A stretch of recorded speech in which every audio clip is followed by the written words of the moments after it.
le Pitch Club.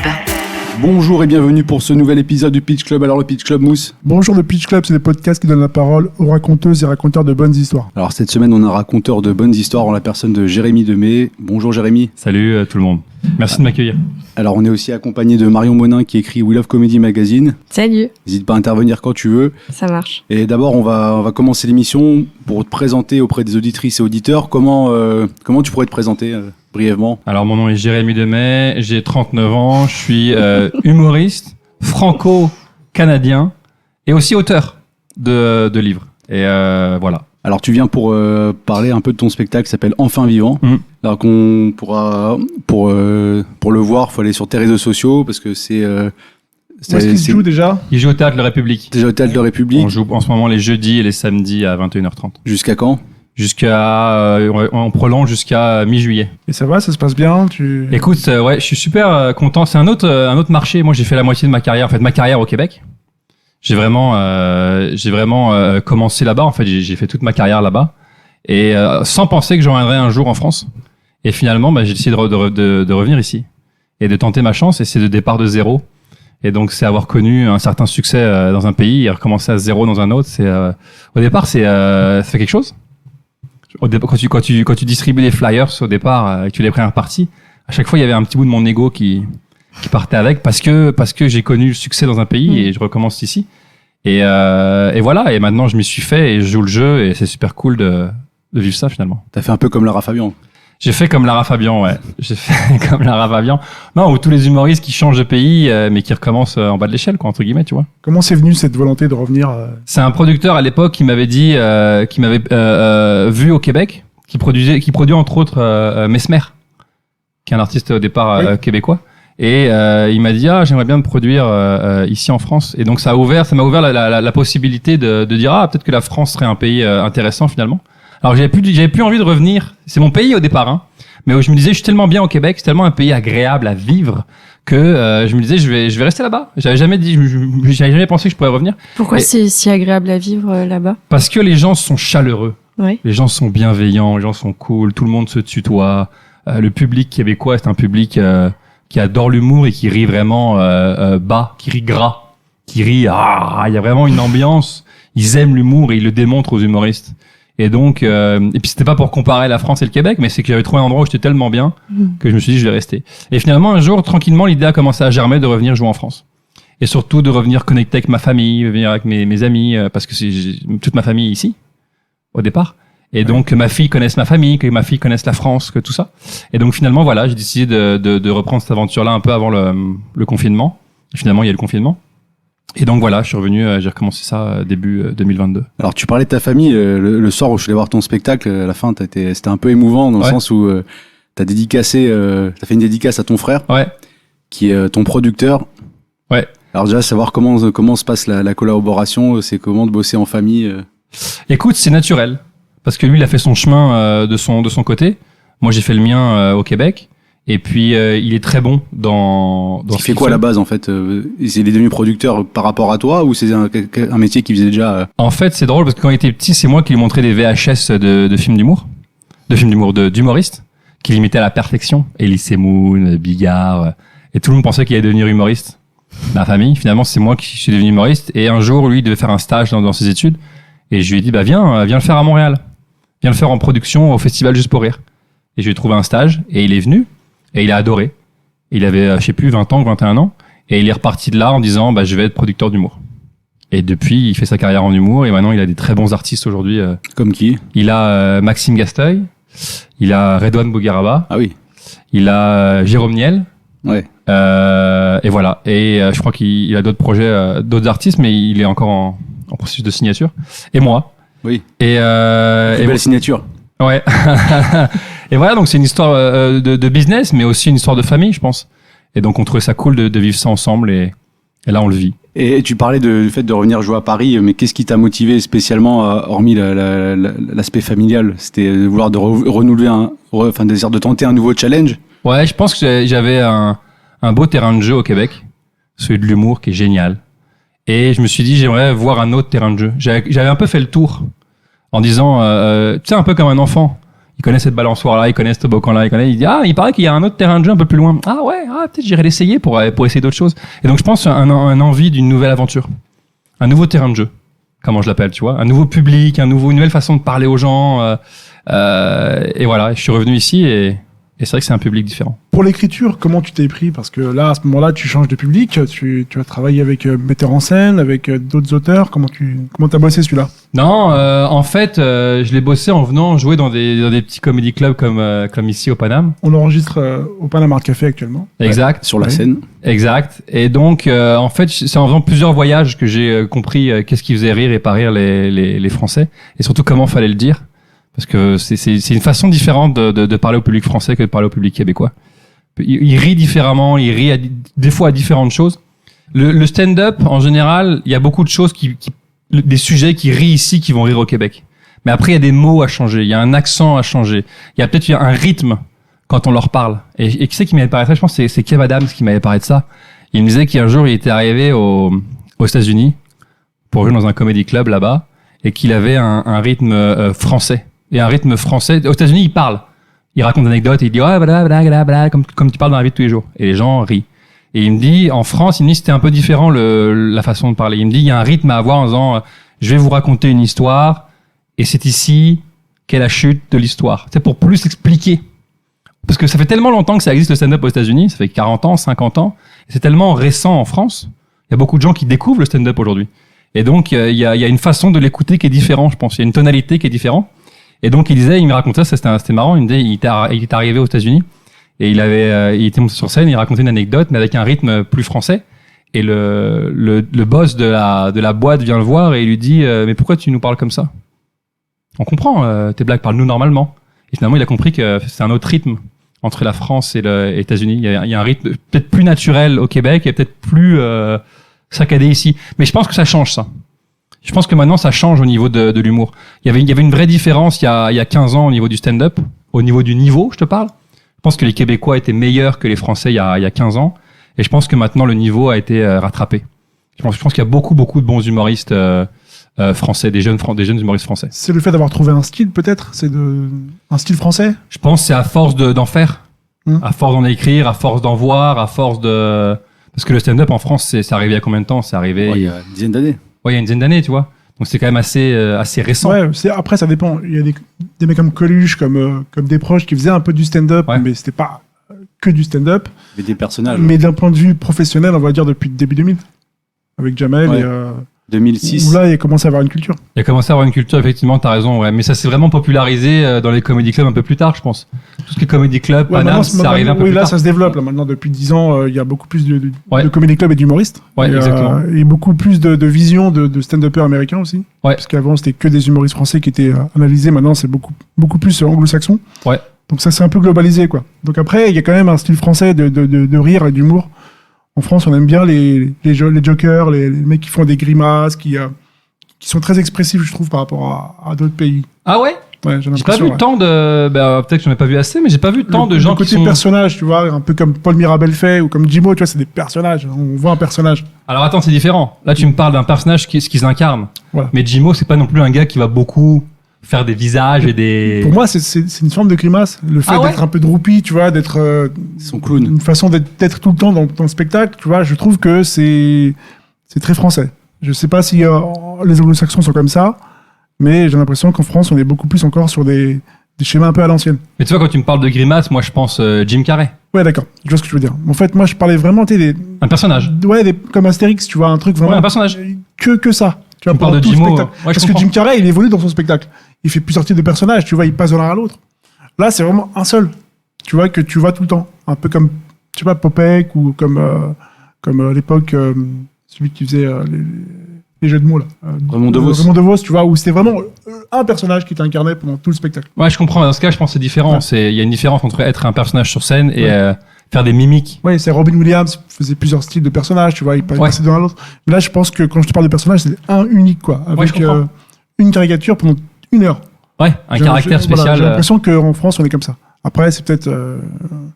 c'est mon point de vue, hein, je sais pas si c'est... Bah, c'est un style. Ouais. Chacun a son style. Ouais.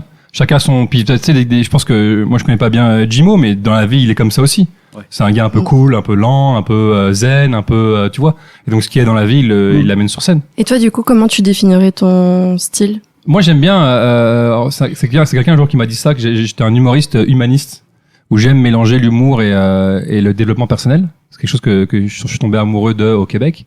Et justement, j'aime beaucoup, moi aussi, les mimiques. Oui. Donc, les mimiques au sens Jim parce Carrey. que t'es très physique Ouais. sur scène, c'est pour ça que... Très physique. Ouais, comique visuel. Comique visuel. Donc j'aime Ouais. beaucoup jouer des situations et en rajouter au niveau de la mimique parce que je suis un grand corps, je suis maigre, je suis long et donc je joue avec mon corps, un peu comme une bande dessinée. Mais je pense donc finalement humoriste humaniste avec un coloriage de bande dessinée. Je sais pas si c'est clair, Ouais, mais ou de Tex Avery. un peu. Ouais. Ou tu sais le 7-Up là. Ouais. Tu sais le Fido bonhomme Dido. 7-Up, Fido Dido, Ouais. ouais, c'est ça. Et savoir en toi, en tant que Français, ça s'est passé comment quand t'arrives au Québec, quand tu fais de l'humour, est-ce que ton accent français t'a aidé ou t'as joué des tours? Écoute, au départ, on n'avait pas une bonne réputation les Français. Pour être très franc, on avait une réputation de gens pas drôles. Et je pense qu'on a encore une réputation de gens pas drôles. Parce que ils connaissent pas ce qui se fait ici, les Québécois, c'est normal, ils suivent pas. Mais les Français, tu vois, je faisais une blague dans mon spectacle, je disais un Français drôle, c'est comme un Chinois roux. C'est rare. Et ça, c'est ce que les Québécois pensent.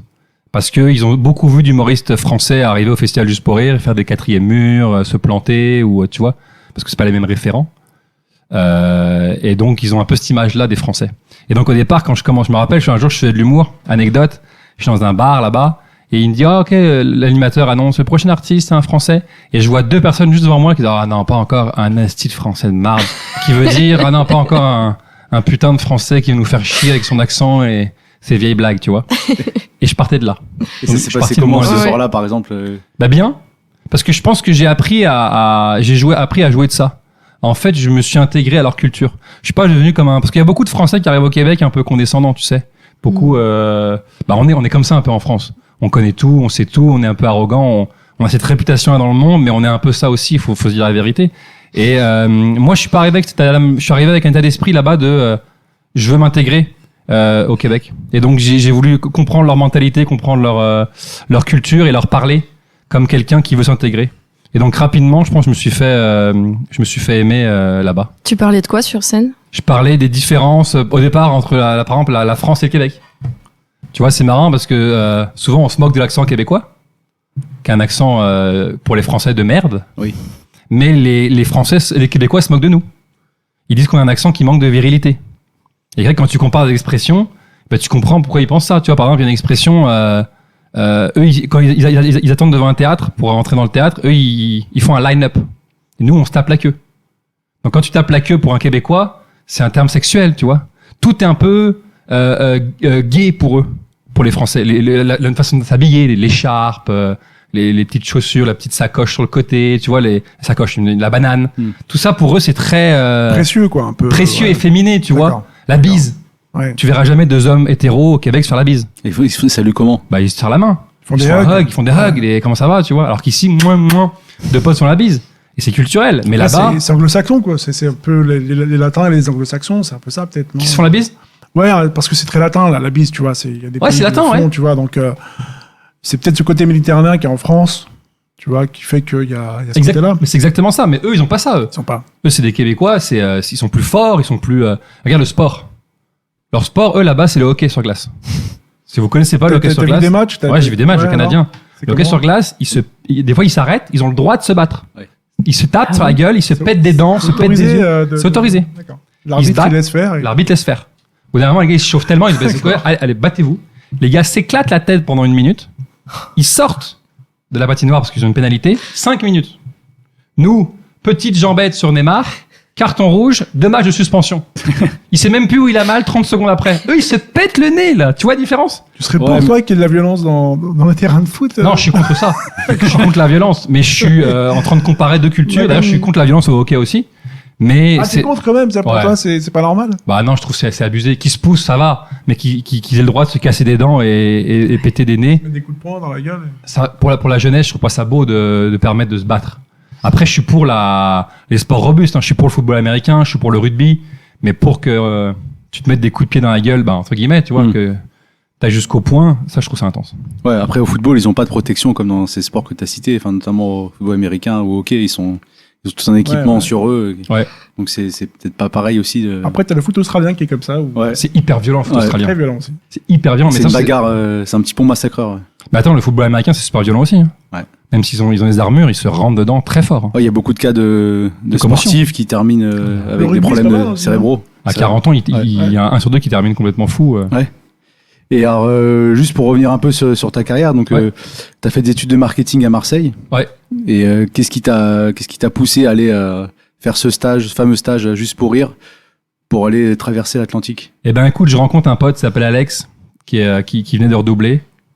Et je me suis dit, moi, un gars qui redouble une école de commerce, faut forcer très fort. Donc je me dis, J'aimais trop la fête. ah parce qu'une école de commerce, ça coûte, je sais plus, 6 ou 7 000 euros par Ouais. an. Environ, ouais. Pour doubler, faut vraiment forcer, tu vois. Faut le vouloir. Faut lever la main et dire, je veux redoubler. Je veux repayer une année.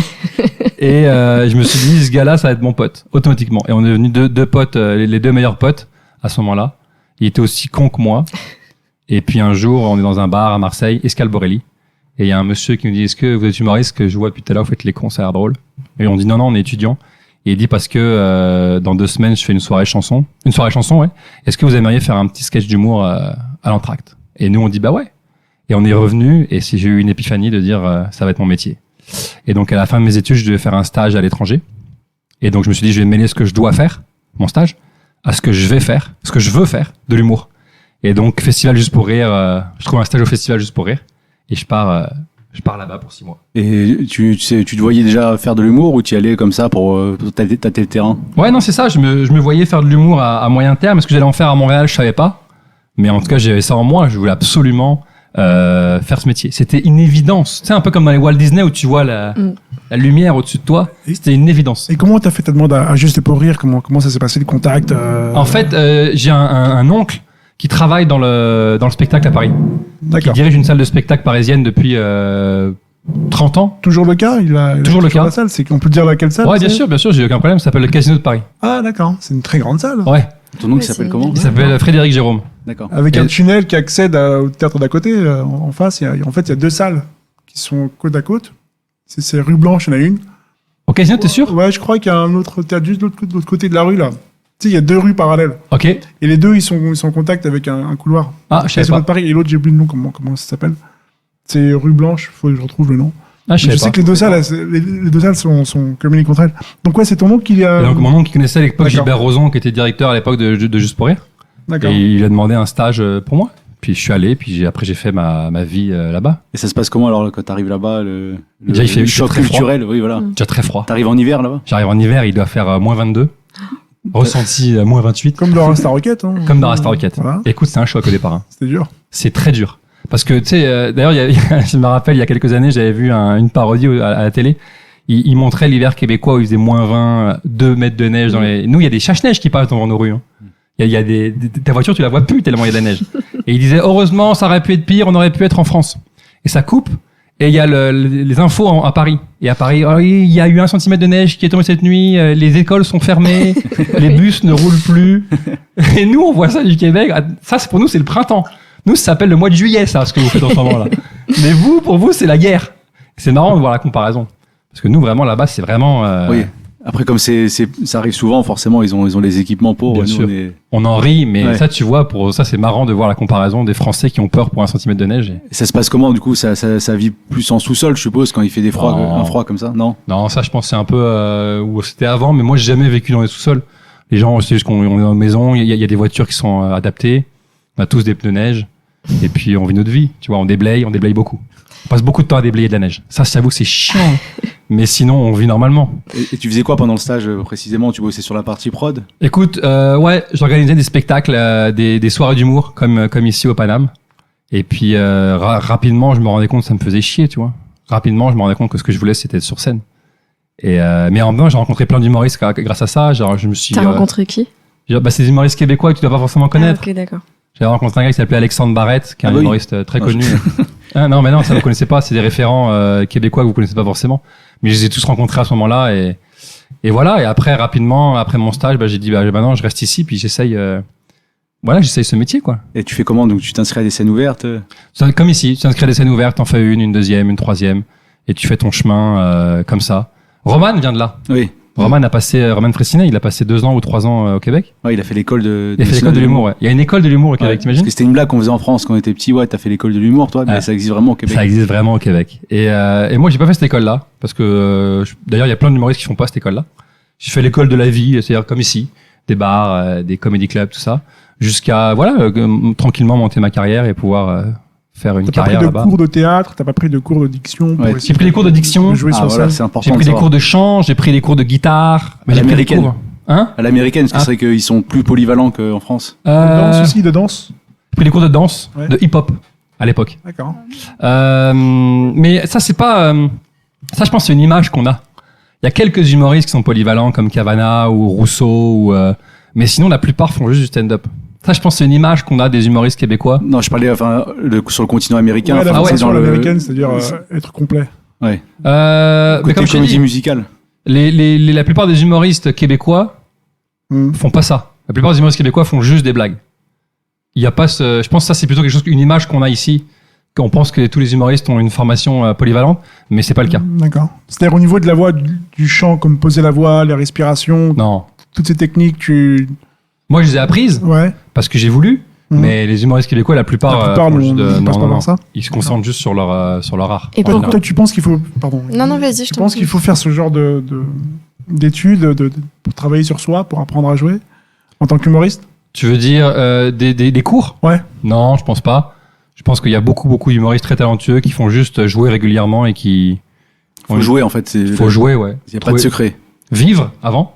Après, jouer, trouver ton style et aller voir ce qui te touche et ce qui touche les gens. Alors, quand tu dis vivre, c'est quoi? C'est le fait d'avoir des expériences qui te permet d'avoir une inspiration pour tes futurs sketchs? Bah, je pense, ouais. Faut que tu racontes des choses aux gens. Faut que tu leur parles de la vie. Parce que ce qui fait rire les gens, c'est la vie, mais c'est leur vie. Et quand je dis leur vie, on a tous la même vie. C'est le principe de l'humour, je pense. Oui. On fait rire parce que c'est des choses où on se reconnaît. Des choses qu'on a vues sans avoir vu. Ça, je pense, le principe de l'humour. C'est je ris parce que, j'avais déjà vu ça, mais sans l'avoir vu. Tu m'as montré une facette de quelque chose que j'avais déjà vu. Ouais, l'observation. Une observation. Tu m'as montré la même chose que j'avais vu, mais de façon drôle. Et t'as raison, c'est drôle. Et donc, je ris avec toi. C'est ça, je pense. À quel moment t'es parti faire de stand-up?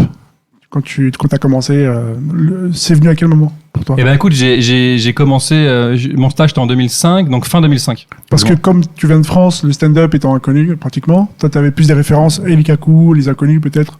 J'avais des références. Sketchs. Ouais. J'avais des Et, références de ça. Mais rapidement, je me suis fait au stand-up parce qu'il y en avait tellement au Québec. Et là-bas, t'as regardé plein de trucs. Tu regardais quoi, des Américains? Bah, je regardais des Américains, je regardais surtout des humoristes québécois. Parce qu'à force de Ouais. baigner avec eux. Mais c'était à l'époque où il y avait pas encore trop, il y avait pas Netflix, il y avait pas, tu vois. Tant tu pouvais Ouais. en trouver des trucs sur Comedy Central. Ouais, Comedy Central en France. Ouais. vous avez ces chaînes-là à ce moment-là? Tu les voyais, tout ça? Non, tu pouvais- HBO, comment tu... Tu pouvais trouver sur Internet. D'accord. T'as regardé un peu sur Internet, t'en trouvais Ouais. à droite à gauche, surtout en audio, etc. Mais il n'y avait pas encore tous ces trucs Netflix et ces specials, c'est tout ça. Ouais, c'était plus difficile d'avoir d'accès à ce genre de spectacle. C'était un peu plus difficile qu'aujourd'hui, ouais. Aujourd'hui, c'est tellement facile que, Ouais. C'est développé, ouais. En 2 clics, tu peux avoir tous les spectacles. en 2 clics, 3 clics. 3 clics, tu 3 penses? clics ou 4. Ah ouais, si vous enlevez la bannière au début, ouais, t'as raison. Du coup, tes premières 5-10 minutes de stand-up, c'était... Tu t'en souviens de comment t'as abordé le truc? Je pense que je parlais du Québec et de ma vision du Québec, des insultes au Québec. Je parlais du fait que ils utilisent des sacres de l'église, calice, tabarnak, Ouais. asti, qui sont des sacres de l'église, alors que nous, c'est plus des insultes, je t'encule, va te faire foutre, fils de pute. C'est marrant parce que nous, c'est très sexuel. D'ailleurs, j'avais une blague, c'est très vieux, je sais pas si je me rappelle, mais j'imaginais un Québécois qui voit 2 Français s'engueuler, mettons à la sortie d'un bar, je t'encule, va te faire foutre, poussez-vous, je vais le défoncer. Et tu te demandes si c'est une bagarre ou une partouze gay. Quand tu prends juste les... T'isoles les... je vais te défoncer, je t'encule. Et c'est marrant parce que je t'encule PD. T'as remarqué ça? Ouais. En France, on dit je t'encule. Mais si tu m'encules, c'est qui le PD dans l'histoire? Donc c'était un peu ça sur lequel je Là-bas, jouais. c'est pas comme ça, non? Ils sont pas dans ces trucs-là? Ouais, c'est plus Non, religieux. là-bas, c'est des termes de l'église. Ouais. Il n'y a pas de terme sexuel pour... à la limite, là-bas, je t'encule, c'est mignon. Ouais. Comme insulte. Tu vois? D'accord. Il y a un truc un peu... c'est différent. C'est d'autres... Et on sait pourquoi ça vient de ces termes d'église? Ouais, parce que il y a à peu près 50 ou 60 ans, ils étaient très c'est l'église qui gouvernait tout. Et le prêtre te disait, fais des enfants, fais ci, fais pas ça. Et tu vois, et donc les gens étaient très frustrés à cause de l'église. Et donc ils se sont dit, pour montrer leur frustration, ils vont commencer à utiliser des termes de l'église pour montrer leur frustration. Donc, il y a des humoristes canadiens qui, on sait à peu près quand ça a commencé, parce qu'aux États-Unis, Lenny Bruce a démarré dans les années 60 à insulter les gens, à dire des gros mots et tout. Tu sais, au Canada, quand ça a commencé, mais chez les francophones? Je pense même moment, Ouais. même moment, 60, 70, ouais. Parce que le C'était un peu stand-up là-bas, libertaire, ouais. partir un peu sur les trucs un peu en contre-culture, Ouais. c'est venu en même temps. D'accord. Ouais, je pense à ce moment-là. Mm. Plus ou moins au même moment, ouais. En France, ça n'existe pas. Hein. Les insultes sur scène, là, en France, c'est très récent. Ah ouais? Je pense que Laurent Baffy a dû commencer à en parler un peu, mais des vrais gros mots. Bah attends, si, des humoristes. si on regarde, Ouais, quand tu vois un gars comme Redouane, par exemple. Bigard, il en a fait, Redouane, tu c'est vois. récent, mais on parle de savoir quand. Bigard, il en a fait un peu. Mais Ouais, je c'est veux dire, Bigard qui a commencé, vraiment, La culture du gros mot sur scène, Ah ouais? c'est assez récent. Hein. C'est fin 90, on va dire. Ah ouais? Et toi, Je en pense. tant que Français, t'es accueilli comment au Québec dans l'humour Est-ce qu'on te regarde de haut ou il n'y a pas ce rapport-là? Non, je pense pas. Je pense qu'il y a ce rapport. On est considéré pas drôle. On est vu pas drôle. C'est marrant que les Français ont cette image-là. Je pense qu'il y a tellement eu de Français. Tu sais, beaucoup de gens qui sont venus faire du 4e mur. Des lycées Moon, Ils jouent des personnages, ils jouent des one-man personnages. show à l'ancienne. et les gens au Québec comprennent pas. Les gens au Québec, le 4e mur, c'est pas comme ici. Mais pourtant, ils ont eu un mec comme Courte Manche qui fait. Non, Courtemanche, il imitait. Ouais. Il imitait des choses sans parler. C'est Non, différent. mais je veux dire, il communique pas avec le public. Enfin, comme, le côté, on fait des personnages. Non, c'est pas là quelqu'un qui n'existe pas. Alors que si je t'imite quelque chose, Ouais. ça va. Parce que tu vois ce que je t'imite. Mais si je fais Corinne non, voilà. non, Corinne, non, pas du tout. Là, je suis en train de parler, il se dit, mais attends, mais il parle à. Léo Corinne. Elle est où, Corinne? Parce qu'on est là, en nous. fait, simuler un dialogue là-bas, ça n'existe pas. Bah, en fait, ça existe si tu fais un act out, ça veut dire que je te raconte une situation et je dis, À moi, je suis l'intérieur. arrivé dans un restaurant, et le gars me D'accord. dit, comment ça va? Là, ça marche. Mais si tu parles tout le long Ouais, à Corinne, Tout un sketch là-dessus, là-bas, ils ont jamais vu, quoi. C'est pas leur truc. ou alors faut être très très fort. Ouais. Mais sinon, en général, en fait, je sais pas si c'est pas culturel. C'est pas leur truc. T'as vu des pièces de théâtre là-bas un peu tu regardais d'autres trucs, t'allais au cinéma, enfin je veux dire, localement, la culture québécoise, parce que nous on la connaît pas du tout. Ouais. C'est quoi exactement? Le théâtre québécois? Ouais, enfin, qu'est-ce qui les fait rire? C'est quoi leur Le délire là-bas? le cinéma québécois, vous le connaissez par Dolan, non? Ouais, un petit peu. Un tout petit peu, mais vraiment à la marge. Hein. Il y a eu quelques Ah, films qui sont sortis récemment, on a là, reçu genre quelques trucs, Crazy, mais qui c'est était pas mal. Bon, bah, Crazy, ça c'est un bon exemple. Mais c'est Ouais. marrant parce que d'ailleurs, et le cinéma français a pas une bonne réputation au Québec. Ah ouais. Et ça, je comprends pas Même en pourquoi. France. Hein. Ah bon? Et moi, je trouve ça bon, le cinéma français. Je trouve qu'il y a très bon, il y a beaucoup de bons films français, non? Oui, non, mais après, c'est. Parce que le cinéma québécois, en fait, tu veux dire que le cinéma français s'exporte mal au Québec? En fait, non, c'est qu'ils ont grandi avec le cinéma français, les Québécois, mais on dirait que ça n'a pas une bonne réputation. Si tu dis un film français, ça peut être une blague. Ça peut devenir une blague un film français, parce qu'ils aiment pas ça, les films français. Mais je sais pas pourquoi. Ouais. Alors que moi, j'adore les films français. Tu veux dire les films dramatiques ou des Non, films en général. n'importe lequel? Tu dis film français, Ouais. ça peut être une punch, ça peut être un punch. Tu vois, je pourrais te dire, je sais pas moi. Comme nous, on dit en France c'est un tout de film suite tchèque dévalorisé, quoi. traduit avec sous-titres roumains, enfin, dans le sens où c'est une façon de prendre un peu de haut ce type de cinéma. C'est. Parce que toi, tu voyais ça au quotidien, que le fait d'être français, en fait, c'était pas forcément un avantage. C'est ça. Tu vois, je pourrais te dire le vampire, je dis n'importe quoi, hein, ça me vient. Le vampire est à la lumière, Ouais. ou la lumière est au vampire, parce que le film français est au québécois. C'est un peu tu vois. À ce point-là. La blague, elle est pas drôle, hein. Mais c'est pour te montrer rapidement une comparaison de ça peut être une blague, quoi. C'est quand toi tu vivais là-bas, les films qui sortaient français là-bas, tu les voyais des fois? Enfin, je veux dire, Moi, je les voyais plus sur Internet, D'accord, plus qu'aller au cinéma parce que en général, c'est des films américains qui sortent là-bas. d'accord. Les gros blockbusters qui arrivent des États-Unis. Il y a quelques films effectivement français. Comme c'est où francophone, tu vois, comme la vérité si je mens, Ouais. ces choses-là, toi tu les as vues de ça là-bas sort, mais sortir. localement dans un cinéma, par exemple. Là-bas, à Montréal, il y a un cinéma qui passe beaucoup de films français, mais sinon la majorité, c'est très américain. Donc t'avais pratiquement aucune culture française réellement, quoi. Je les voyais Disponible. quand je rentrais à Noël ou l'été. Ouais, fallait chercher, quoi. fallait C'est-à-dire chercher, que- ouais. Mais en tant que Canadien francophone, et la culture française, elle existe. Enfin, je veux dire, parisienne, elle arrive sur place un peu. Il y a des. Non, pas vraiment.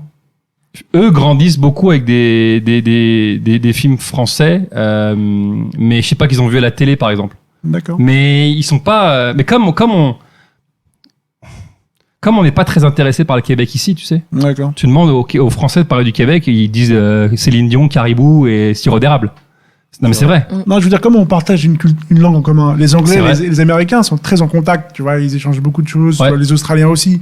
Je trouve étrange que deux pays qui parlent la même langue, ils soient tellement étrangers vis-à-vis de l'autre Je pense qu'il y a un pont à faire avec ça, ouais, qu'on fait au fur et à mesure, avec l'humour, avec tout ça. Mais avec Dolan, qui a une super carrière aussi en France. C'est vrai. Je pense que, puis il y a beaucoup de grands artisans québécois qui viennent en France aussi. Des chanteurs, des humoristes. Que dans un sens, j'ai l'impression, c'est pas dans l'autre, quoi. Bah parce qu'une fois que tu as réussi en France, est-ce que vraiment tu veux réussir dans un pays plus petit? Est-ce que c'est intéressant pour toi? Est-ce que Gad Elmaleh dirait maintenant j'ai passé 4 ans au Québec? Je pense qu'il s'en fout un peu, tu vois. Je pense qu'il y a un truc où une fois que tu as réussi, tu vas une semaine. Mais passer du temps là-bas pour développer un truc qui est plus petit, en général, tu vas dans plus grand. Et alors, toi, justement, quand t'as réussi au Québec et nous savoir, c'était quoi ton quotidien de petite star de l'humour au Québec? Petite star. Non, mais star, ou je sais pas, petite star de l'humour, c'est quoi? C'est quand t'es dans la rue, justement. On t'arrête pour faire des selfies, des autographes, ou où tu peux passer tranquillement dans la rue. Parce que là-bas, t'es hyper connu, donc raconte-nous ce que c'est la notoriété. Les gens sont super cool. Je vais donner un exemple qui est flagrant. C'est moi, je vis dans un village à 20 km de Montréal qui s'appelle Saint-Bruno. Saint-Bruno, c'est le village d'où vient Guy Laliberté. Guy Laliberté, c'est celui qui a créé le Cirque du Soleil. Est-ce que vous connaissez le Cirque du Soleil? Bien sûr. Oui. Et il est très ami avec Bono. Oui. Qu'on connaît tous, qui est le chanteur de U2. Et un jour, Bono vient leur rendre visite à Saint-Bruno et ils vont manger sur la place du village. Ils sont là, Bono et Guy Laliberté, et les gens s'en foutent. Les gens passent et il y a un respect. Et il y a beaucoup de stars américaines qui disent qu'ils adorent aller à Montréal parce qu'ils se font pas emmerder. Et là-bas, au Québec, c'est un peu comme ça. Le star system, c'est pas le même star system qu'ici. C'est un truc beaucoup plus cool, beaucoup plus, donc les gens sont respectueux. Salut, ça va, une petite photo, un petit mot. Mais il y a pas un truc comme ici où il y a un truc un peu fanatique. Il n'y a pas paradis là-bas, il n'y en a pas. Ça n'existe pas, non. C'est pas leur truc. Non, ça n'existe pas. Les magazines genre Voici, il n'y a pas. Non, ça n'existe pas. Ils veulent laisser tranquille les gens. Je pense que c'est la culture de laisser tranquille, cool. Puis c'est tellement petit aussi. Ouais. Au bout d'un moment, ça va vite, quoi. Tu veux vivre en paix et je pense que c'est un peuple très pacifique. Même la jeune génération, tu penses qu'elle est, enfin, je veux dire, peut-être que maintenant avec les Instagram, tout ça, maintenant on veut savoir tout sur tout. Peut-être que ça change, non? T'as pas l'impression? Tu le vois sur Instagram, mais c'est ce que les gens veulent donner. Il y a pas de photos prises à mon insu, l'effet salaire dans mon jardin, tu vois. Ce truc-là n'existe pas. Écoute, la preuve, les maisons ont pas de portail. Au Québec. La plupart des maisons sont sur la rue. Alors qu'en France, tu vois, c'est portail, porte, cadenas, tout est fermé. Alors qu'au Québec, moi, ma maison, devant moi, c'est la rue. Il n'y a pas chien dangereux avec... Il n'y a pas chien dangereux, il n'y a pas de cèdre, il n'y a pas rien. Tu vois, tu peux rentrer comme dans un moulin, quoi. Et donc, toi, là-bas, tu étais proche de la nature aussi? Comment ça se passe? Moi, je vis dans un petit village, qui s'appelle Saint-Bruno. Un village. Petite ville, en fait. Quand tu dis je vis, pardon, t'as encore t'as gardé... J'ai encore ma maison là-bas, ouais. Et dans mon jardin, il y a un ruisseau. Pour te dire, et là je suis place de la République, mais dans mon jardin il y a un ruisseau, c'est vraiment deux mondes, complètement différents. Et c'est un autre beat. Quand on dit un beat, ça veut dire un rythme, ouais, putain. Faut que tu vois, ça je le fais encore après 5 mois ici. C'est marrant parce que je prends des mots à la québécoise et j'oublie. Un autre beat, il parle de beat. Non, un autre rythme. Les gens sont plus, je sais pas, c'est plus cool. Lequel tu préfères, franchement? Écoute, franchement, il y a du bien et du pas bien dans les deux. D'accord. Je vais donner un exemple. Là, j'ai passé l'hiver ici. J'ai 1000 fois plus aimé l'hiver ici. Ah bon? Ok, bah ouais. Parce qu'on dit que l'hiver ici est humide et que même, le beat, c'est pas le même, quoi. Ah ouais. Pour moi, c'est fabuleux ici. Ouais. Pas de neige, les gens ont froid, mais il fait 6 degrés. Le bordel, 25. Les gens qui font la gueule, ça t'a manqué? Alors attends, ça c'est différent. Donc il y a des choses qui sont mieux ici. L'architecture ici est magnifique. Ouais. Moi, je suis encore émerveillé par Paris. La nourriture à Paris, elle est splendide. Ouais. Après, effectivement, les gens qui font la gueule, ça, c'est 1000 fois mieux au Québec. Parce que tu parles de la nourriture, il n'y a pas d'émission genre un dîner presque parfait là-bas. Si, il y a ça. Ouais, mais justement, on m'avait dit que c'était. D'ailleurs, c'est pas québécois ce truc-là? Je sais pas. Ça n'a pas été créé là-bas, non? C'est possible. C'est possible, faudra vérifier, mais justement, c'est quelqu'un qui m'avait parlé de cette émission que là-bas, c'était la présentation des plats et même ce qu'il y avait dans l'assiette, t'avais rien à voir avec ce qu'il y a en France. Ok. Tu confirmes? Est-ce que l'art de la table, c'est un. L'art culinaire québécois, je pense qu'il existe, mais il est moins développé qu'ici. Je pense qu'ici, même les aliments sont meilleurs ici. Le vin est beaucoup moins cher ici. Parce que là-bas, il est exporté, en général. Le fromage, etc. Donc, il y a beaucoup de bons points à la France qu'il n'y a pas au Québec. Et il y a beaucoup de bons points au Québec qu'il n'y a pas en France. Mais là-bas, c'est du gibier, c'est de la chasse, c'est quoi? Ouais, il y a beaucoup de chasse, Orignal. D'accord. L'orignal, ils aiment beaucoup. T'en as mangé? Ouais, bien sûr, je l'ai mangé. Alors? C'est super bon. C'est ce que je préfère, moi, le bœuf wagyu. Je sais pas si vous connaissez le bœuf wagyu. Du bœuf élevé, mais avec de l'amour. Il est caressé, il est cajolé, il est jamais stressé. Donc, c'est de la bonne viande, tu vois. Bien tendre. Massé bien tendre. Et tout. Bœuf wagyu. Il a sa bonne vie, quoi. Mais voilà, donc il y a du bien et du pas bien dans les deux en vrai. C'est pas C'est pas tout blanc, tout noir. Ouais, donc en fait, tu disais, malgré ta célébrité locale, Ouais. t'es tranquille, tu peux Ouais. te balader dans la rue. Et savoir, il y a un moment, c'est qu'est-ce qui fait que un truc dont tu parles dans ton spectacle, c'est la dépression. Oui. Et savoir comment elle est venue, si tu peux nous en parler. Ouais, bien sûr. Parce que c'est un sujet qui est devenu moins tabou chez les humoristes. C'est cool, d'ailleurs, c'est moins tabou. C'est cool qu'on puisse en parler. Bah écoute, parce qu'il y a beaucoup de ça. Hein. Je crois qu'il y a 30 ou 40% des gens qui prennent des antidépresseurs en France. Ouais, hein. on est les champions du monde par habitant de C'est énorme. consommation d'antidépresseurs. C'est gigantesque. Et l'autre, 60% sont alcooliques. Donc en fait, Au Canada, c'est moins le cas pour toi. Il y a moins de. je pense qu'il y en a aussi, ouais. Ouais, Je pense que c'est un phénomène C'est mondial. mondial. Bah c'est plus occidental, je pense. Mhm. Mais Elle atteint comment la dépression? C'est parce que je pense que t'as une carrière, t'as ta carrière d'humoriste. Genre t'as pas, non, enfin tu fais le métier qui te plaît, mais qu'est-ce qui intervient? je pense que la dépression, c'est ne pas accepter ce qui est. Et il y avait beaucoup de choses à l'intérieur de moi que j'avais pas accepté. Tu sais, j'avais vu mon père mourir quand j'avais 8 ans. J'avais jamais vraiment traité ça. J'étais loin de ma famille, loin de mes amis. J'avais jamais vraiment appris à me connecter à mes émotions, qui est hyper important dans la vie, se connecter à ses émotions. Connecter à la tristesse, la rage, la colère, etc. Et l'exprimer, c'est hyper important en tant qu'humain. Et j'avais jamais appris ça, donc j'étais complètement déconnecté de moi. Et un jour, ma dépression, c'est un peu un espèce de, tu vois, un espèce de, on appelle ça un wake-up call, un espèce de, hey, le grand, réveille-toi. Il faut que tu commences à faire à savoir avec qui tu fais le chemin, tu vois, avec qui tu fais la route, c'est-à-dire toi. Donc finalement, je suis à la rencontre de moi et de mes blessures. Finalement, c'est là où j'ai commencé une thérapie en disant soit je fais ça, soit je prends des médicaments parce que voilà, c'est. Et puis je pense que c'est le cas pour beaucoup de monde. Mais sauf qu'on connaît pas trop ce milieu-là. C'est un peu cliché, c'est un peu, on en rigole, on est un peu. Quand tu vas voir un psy, c'est que t'es fou. Quand tu vas voir un psy, c'est que t'es fou. Alors que c'est vrai qu'il y a beaucoup de bullshit là-dedans, mais il y a aussi beaucoup de bons. Je dirais qu'il y a un 10% de ces gens-là ou de ces outils-là là-dedans qui sont vraiment bons. Alors c'est vrai qu'il peut y avoir 90% de blabla, mais il y a un vrai 10% qui peut vraiment être utile pour beaucoup de gens. Et puis même scientifiquement, on en parle. Hein. Quand je te parle de méditation, les gens en France connaissent pas trop c'est quoi la méditation, ça consiste en quoi, mais ça fait un bien fou à ton corps. Il y a plein de choses comme ça qui aident beaucoup. L'hypnose, ça aide énormément. Il y a plein de choses comme ça qui sont vraiment efficaces et qu'on connaît pas trop encore ici. À partir de quand tu t'es dit tiens, je vais en parler sur scène? C'est venu à quel moment?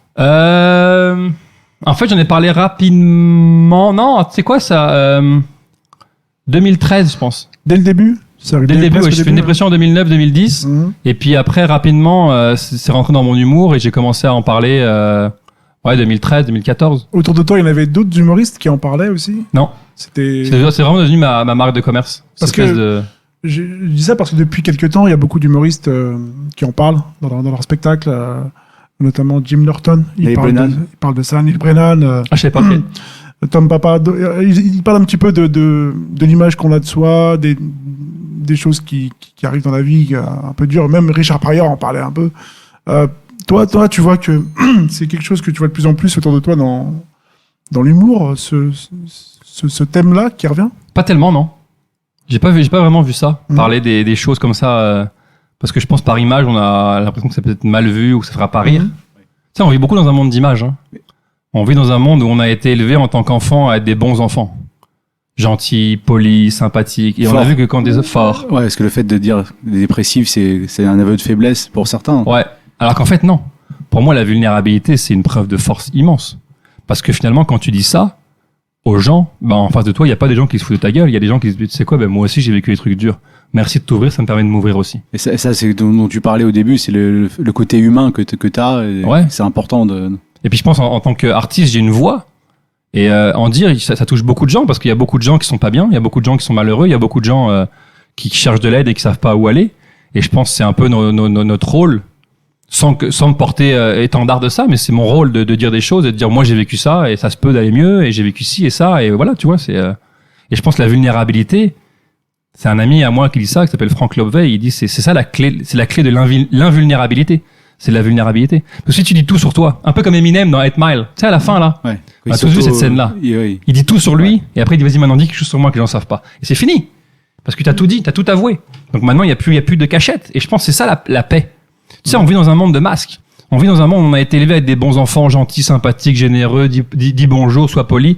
Et donc, en tant qu'enfant, on a enregistré que quand on était des bons enfants, en échange, on avait l'amour de nos parents.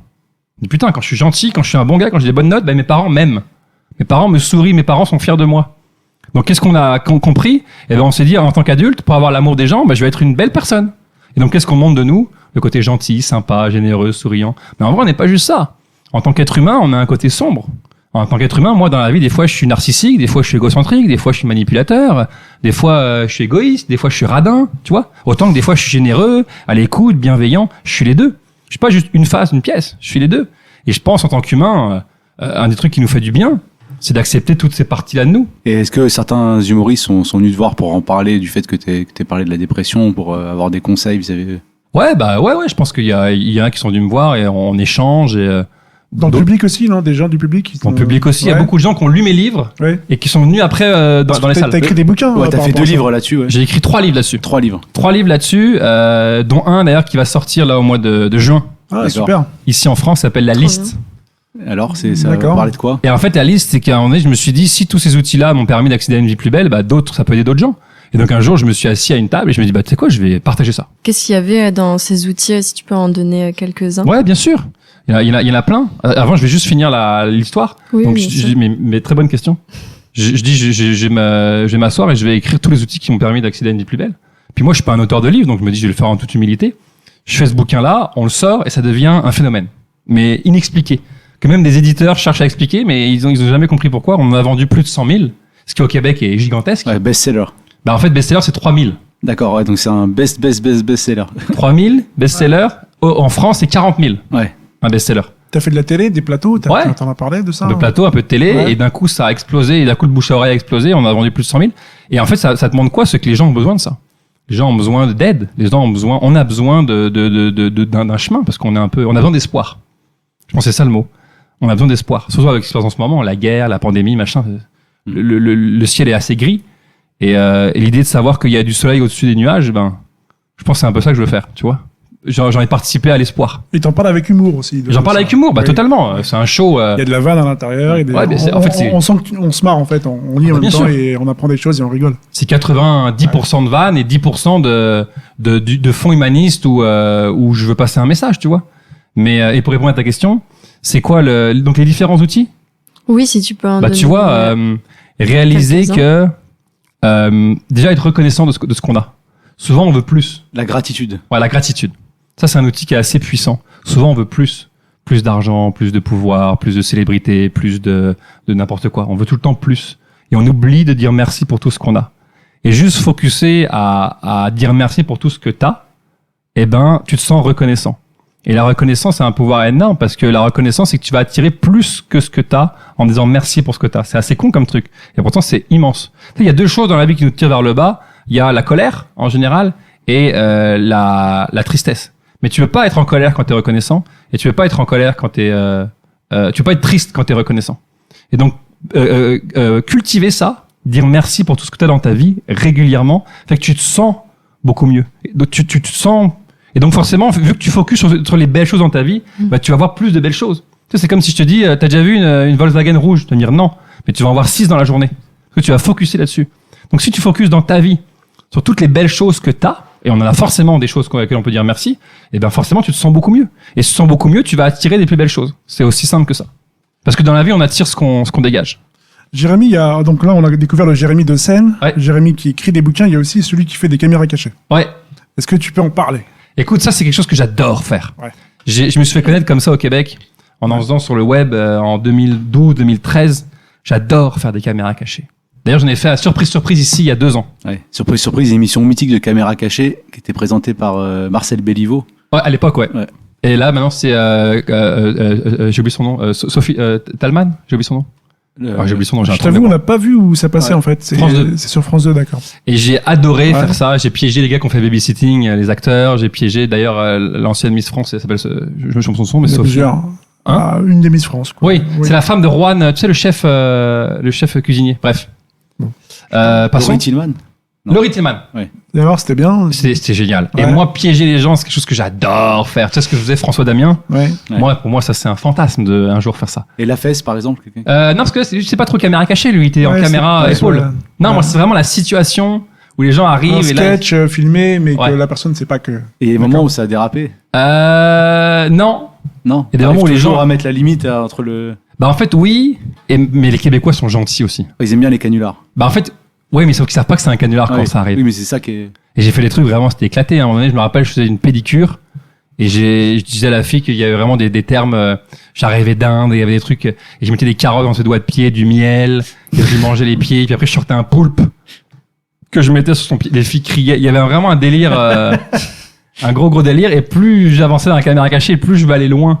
Et quand tu trouves un bon sujet, tu dis attends, non, c'est pas possible, ça va pas passer. Si ça passe, tu le fais. Bah non. En fait, Là, tu tires le fil de laine, vois jusqu'où ça peut aller. Exactement. Et des fois, tu vas jusqu'au bout, tu dis, ben non, c'est pas possible. À un moment, je faisais coiffeur, j'avais bandé les yeux de quelqu'un, un monsieur, et je lui avais mis des bougies dessus. Des bougies, et je prenais des papiers de toilette, plein d'eau, et je les mettais sur le visage, pour dire que c'était l'incantation et ça passe. Et tu vois les gens avec des bougies sur eux, et c'est ça, tu vas à un endroit, tu dis, ben non. Même toi, tu ris, tu dis, ben c'est pas possible, je suis pas en train de vivre ça. Et ça, c'est de l'impro. Et ça, c'est de l'impro, ouais. Parce que je dis, attends, mais comment je peux T'as aller pas un plus loin? scénario, c'est vraiment t'arrives et en fonction de la personne, tu réagis, tu dis, tiens, je vais lui faire ça, et tu vois comment elle réagit, c'est ça? Bah en fait, des fois, j'ai une base. Et après, je me dis, qu'est-ce que je pourrais faire de plus? Parce que là, je suis allé au maximum. Mais attends, mais je vais pousser encore plus. Et là, et écoute, je me mettais à danser sur les gens. Je suis coiffeur. Je dansais sur la chaise, sur les gens. Et les gens étaient, ouh! Mais je me dis, mais c'est pas possible. Jusqu'où tu peux aller dans le truc? Et en fait, ça, moi, ça me fait, je trouve ça jouissif de faire ce genre de choses-là. Tu devrais continuer sur un autre, parce que tu as dit que tu avais fait ça pour la France, mais est-ce qu'il y a est-ce que c'est un. Moi, j'adorerais le faire. Ouais. Moi, si je pouvais faire une émission de caméra cachée ici en France, ça serait. Ce qui fait plus marrer même que la scène. C'est complètement différent. La scène, c'est un autre, tu sais, c'est un autre art. Mais piéger quelqu'un, pour moi, c'est jouissif. Voir dans ses yeux que t'es en train de l'avoir et de le prendre et que ça va super loin, moi, ça me. C'est de la comédie, quoi. Ouais. Tu joues, toi, Ouais. tu devrais aller dans le cinéma. J'adorerais. Ouais, J'adorerais jouer au cinéma un Il y a jour. des projets là Non, bah non, tu sais, Pas encore. non, pas encore. Je commence, tu sais, j'essaie. Même au Canada, t'as pas de. Le cinéma au Québec, c'est différent. Ouais, Il y a c'est pas- beaucoup moins de films qu'ici. D'accord, Il y a beaucoup moins de budget. Et surtout, c'est surtout des films avec des Québécois, la plupart Mmh. du temps. d'accord. Il y a pas de, et puis moi, l'accent Il y a québécois. pas un Français, des fois, qui vient. Ou ça va être assez rare. Le petit copain, tu vois. Ouais, le petit copain Voilà, qui en rentre. général, c'est ça. Bah, ça tombe bien, il y a un grand producteur qui va arriver là, il est derrière le torche. Ok. Non, mais l'idée de faire du cinéma un jour me plairait, ouais, bien sûr, ouais, ça me plairait. Et alors, donc là, les projets. Ouais, les Donc, projets il y a ton de spectacle Jérémy. Enfin Vivant qui est jusqu'à mi-juillet au Théâtre République. Exact. Qu'est-ce qu'il y a d'autre comme. Il y a le Je sors un troisième bouquin. livre. Troisième livre. Premier livre. Tiens, ouais. Mon premier livre qui sort ici à Paris en Enfin, juin. troisième livre dans ta carrière d'écrivain. Non, premier. Mais C'est le premier dans ma carrière d'écrivain que je sors ici à Paris. Oui, mais je veux dire dans ta Premier carrière, parisien. enfin pas en. Parce que tu avais écrit au Québec. troisième mais là, livre en tout, mais le premier à Paris. Oui, je comprends, ok. Oui. Voilà. Ok, ouais, je comprends ce que tu veux dire, ok. Je comprenais pas, ouais, je comprends. ouais. Comment Et va je- s'intituler ton prochain livre? Il s'appelle La Liste. La liste. Voilà. Ouais, La Liste, c'est la liste de tous les outils qui m'ont Sort fait- aux éditions Erol. Édition Ouais, Erol. Et voilà, il Édition, sort en ouais, juin. qui fait beaucoup de ouais, dans tout ce qui est l'enseignement, ils font beaucoup Ouais, de. ils font beaucoup de développement livres, personnel. là. Ouais, j'avais des. Ouais. Ils sont bons là-dedans. Et justement, le développement personnel, on en parle beaucoup en ce moment. C'est devenu un. De plus en plus, hein. C'est une Est-ce que c'est une thématique, mode pour toi ou c'est un. Bah, moi, ça fait 12 ans que j'ai découvert ça. Là, ça arrive là en France, tu vois, dans les films, tu vois, dans un truc comme ça, mais moi, ça fait 12 ans que j'ai plongé là-dedans. Dans le c'est monde pas- anglo-saxon, ça fait très longtemps que ça Ouais, existe. ouais, ouais. ça fait 20 ans, 30 ans. Ouais. Même peut-être plus que ça. Toi, tu feras des conférences avec un J'en fais. micro. Non, mais je veux dire, dans le sens. J'en fais au Québec. T'en fais au Québec, mais en France. En France, j'adorerais. Je pense qu'il y a un vrai marché pour ça. Et tu vois, j'aime l'idée de pas. Je sais qu'en France, c'est moins bien vu d'être autre chose qu'humoriste, mais je pense que c'est pas contradictoire. Moitié stand-up, moitié. Bah, je mets sérieux. des blagues. Je mets des blagues Ouais. dans la conférence. En plus, ça garde les gens, tu vois, ça En garde éveil. les gens en éveil. Ouais. Mais je pense que c'est cool de faire des conférences. Avec des supports vidéo, des trucs. Non, moi, je le fais juste en parlant. Que micro, et d'accord. Mais je trouve que c'est génial. Les gens qui sont ouverts à ça, parce Ouais. qu'il y a une vraie population qui est ouverte à ça. Bah, la preuve, on est 20% ou 30% à prendre des antidépresseurs. Donc, Ouais, quand je dis on, le fait d'accepter, pour toi, c'est un premier pas vers la guérison. je pense que le fait d'accepter, c'est un premier pas vers la guérison. Ouais. Autant ce qui se passe extérieurement que ce que t'es intérieurement. D'accepter tes émotions, d'accepter le sombre qu'il y a en toi, d'accepter ce qui se passe à l'extérieur. Je pense que c'est un premier pas, ouais. Parce que plus tu résistes, il y a une phrase qui dit si tu résistes, ça persiste. Si tu acceptes en général, ça a beaucoup moins d'impact sur toi. Et ça t'aide dans ta carrière, cette lucidité? Bah beaucoup, ouais. Tu vois, dernièrement, j'ai un pote qui m'a fait réaliser une chose que j'avais jamais réalisée en moi, c'est que j'avais peur de l'échec, peur d'échouer. Et j'avais jamais réalisé ça. Vraiment, pourtant c'est là, hein. Et depuis qu'il m'a fait réaliser ça, bah il y a quelque chose qui s'est passé en moi, tu vois, je me sens un peu plus léger. Parce que je pense que toutes les pensées qui sont là, qui sont inconscientes, que tu as même de toi, à partir du moment où tu les réalises, elles ont moins de force sur toi. Tu vois ce que je veux dire? Oui. Mais c'est des choses qui sont là longtemps. Tu te dis pourquoi je me sens comme ça et pourquoi je fais ça et pourquoi. Et un jour, tu fais ah, c'est pour ça. Parce que je me sens comme ça. Et donc, juste réaliser ce que t'es, bah, ça a moins d'impact négatif sur toi. C'est fou. Hein. Alors, un questionnaire qui va avoir, je pense, un impact positif sur toi, c'est celui de Marion Monin. Oui. Elle t'a préparé une petite liste de questions et je te laisse avec elle. Merci. C'est une association d'idées. Du coup, je te dis un mot et tu me dis ce à quoi ça te fait penser. En un mot ou Comme tu veux. D'accord. Comme tu veux. C'est toi qui Qui choisis. te passe par la tête. Alors, méditation, Tous les matins, cœur, tous les jours. Escalborelli, Escalabré, mon premier spectacle de toute ma vie. vivant, Le titre de mon spectacle. bien-être, Une philosophie de vie. avion, Un endroit où je me sens vraiment pas heureux parce que je suis beaucoup trop grand.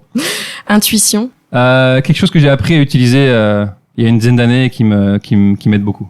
immaturité, Quelque chose qui est en moi et que j'adore connecter avec. Moi, une blague de paix, eh ben moi, tu me fais pleurer aux larmes en général. humaniste. Quelque chose qui fait partie de moi et que j'aime amener sur scène. Et pour finir, Pitch Club. Écoute, un moment super agréable parce qu'on a le temps de parler. Je trouve ça bien. Souvent, tu fais des interviews et ça peut être très rapide. Et là, on a pris le temps, on a pris, je sais pas, 1 heure et c'était hyper agréable. Donc, merci les gars et toi aussi. J'en ai Les un gars, dernier, mais- moi. Jim Carrey. Jim Carrey, un modèle de film, un modèle d'acteur. Ouais. Pas tellement sur scène, je l'ai pas connu sur scène beaucoup moi, mais je l'ai connu en tant qu'acteur et je trouve que c'est un grand comédien, surtout humoristique. Un grand modèle. Un grand modèle pour Ouais. toute notre génération, je pense. Pour toi, c'est le boss. Bah, je sais pas si c'est le boss, parce que je suis pas trop fan de dire c'est le patron. Je sais que c'est très français ça. C'est le patron. Il a beaucoup influencé, on va C'est dire. le patron. Lui, c'est le patron. Moi, je suis plus dans il avait énormément de talent. Il a fait des grandes choses. Et Ouais. j'aime beaucoup voir ce qu'il a fait et tout s'est inspiré par ce gars-là. Justement, il a parlé de sa dépression. D'ailleurs, lui, Ouais, il a- lui, il tombait à fond là-dedans, lui. Oui, parce qu'il a malheureusement, il a perdu sa femme, donc ça. Forcément. Lui, il tombait à fond là-dedans et c'est quelque chose qu'il publicise beaucoup dans les dernières années, lui, d'ailleurs. Ouais. D'ailleurs, Il a fait une série qui s'appelle Killing où il parle de ça. enfin, Ouais. D'ailleurs, maintenant, il peint plus qu'il joue. Ouais. Il a dit, j'ai joué le rôle de Jim Carrey, j'ai eu de la chance. Et maintenant, je fais un peu. Ouais, il a fait un changement de carrière incroyable. Quoi. Ouais, ouais. Début 2000, il a switché complètement presque. Et il promouvoit beaucoup ça, ce qu'on parle Ouais. aujourd'hui. Il en parle beaucoup. C'est bien quelqu'un comme lui parce qu'il est très écouté et très respecté, tu vois. Bon, en tout cas, merci, Merci, Jérémy Jérémy. d'avoir été avec Merci nous aujourd'hui. Bah, merci à vous. Et on se retrouve la semaine prochaine pour un nouvel Merci, au épisode revoir. du Salut. Pitch Club. Le Pitch Club.